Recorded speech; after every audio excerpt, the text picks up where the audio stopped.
गगनबावडा तालुक्यातील लोंघे येथील शिवशंभू उद्योग समूह कळेचे संस्थापक अध्यक्ष दीपक विमलजी यांचा वाढदिवस विविध सामाजिक उपक्रमांनी साजरा करण्यात आला। यावेळी वाढदिवसांच्या शुभेच्छा देण्यासाठी सर्व क्षेत्रातील मान्यवरांनी मोठी गर्दी केली होती।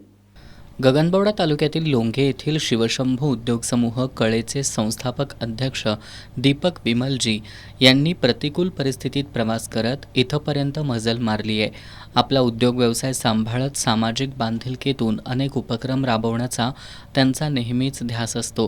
गेली 10 वर्ष कोल्हापूर जिल्ह्यातील ग्रामीण भागातील सामान्य जनतेला चहापूड, किराणा बाजार, इलेक्ट्रिक वस्तू, फर्निचर, आटा चक्की आणि सोनं सुद्धा उधारीवर देऊन योग्य सेवा देणाऱ्या शिवशंभू एंटरप्राइजेस, शिवशंभू शिलाई मशीन आणि शिवशंभू पतसंस्थेचे संस्थापक अध्यक्ष दीपक विमलजी आपला वाढदिवस दरवर्षी विविध सामाजिक उपक्रमांनी साजरा करतात।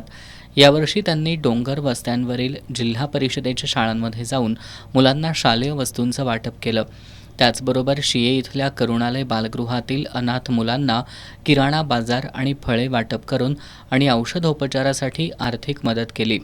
वाढदिवसानिमित्त त्यांनी वैभवलक्ष्मी ब्लड सेंटरच्या माध्यमातून रक्तदान शिबिराचं आयोजन केलं। या शिबिराला उत्तम प्रतिसाद मिळाला।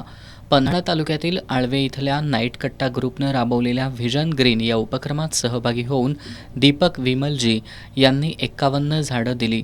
तसंच आळवे गाव वृक्ष लागवडीसाठी दत्तक घेतलं। यावेळी आळवे ग्रामस्थांनीही त्यांचा वाढदिवस साजरा करून त्यांना शुभेच्छा दिल्या।